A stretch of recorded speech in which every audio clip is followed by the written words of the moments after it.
Le musée de l'air et de l'espace et l'aéroport du Bourget sont deux histoires qui, à la base, sont totalement séparées.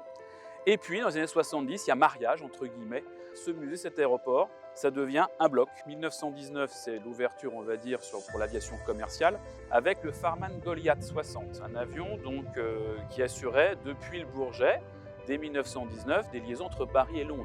Donc, on a cet avion qui montre un peu, pour une dizaine de passagers, ce qu'était le transport de passagers au tout début.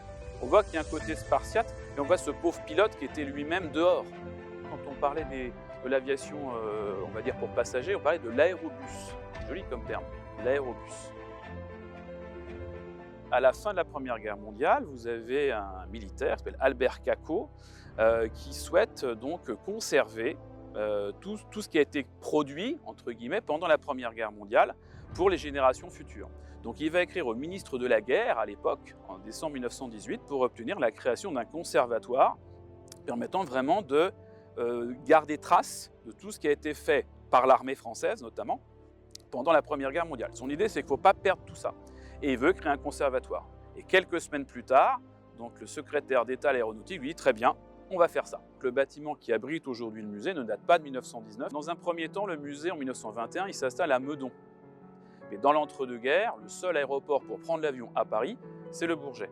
Après la Seconde Guerre mondiale, l'aéroport d'Orly va se développer pour l'aviation commerciale. Là, le Bourget, petit à petit, va perdre un peu de son prestige et de son trafic, finalement, par rapport à Orly. Et en 1974, ouverture du premier terminal de Roissy, l'État décide que le musée va s'installer au Bourget, avec le départ progressif de l'aviation commerciale vers l'aéroport Charles de Gaulle et l'aéroport d'Orly. Ça libère de l'espace. Donc, pour avoir un vrai musée de l'air sur un site mythique de l'aviation, l'idéal, c'était le Bourget.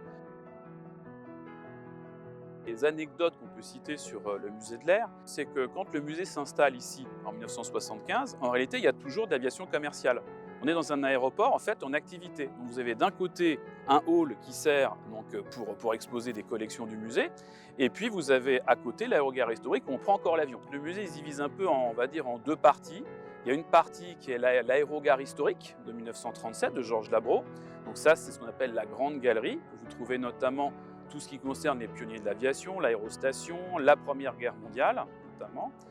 Et puis il y a une deuxième partie de bâtiments qui sont plus contemporains. Certains datent de l'après-Seconde Guerre mondiale, d'autres plutôt aux années 80, voire même un petit peu après, que le hall Concorde. Donc là, c'est beaucoup plus récent. Ce sont des halls qui accueillent aussi bien l'aviation de l'entre-deux-guerres, les hélicoptères, les avions prototypes, ce qu'on appelle aussi le hall de la cocarde.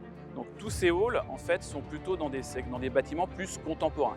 Et puis une deuxième anecdote, la tour de contrôle que vous avez dans le musée, elle a servi pour le trafic de l'aviation d'affaires ici jusqu'en 1993. C'est-à-dire qu'au sein même du musée, vous aviez la tour de contrôle qui servait donc pour le trafic du Bourget.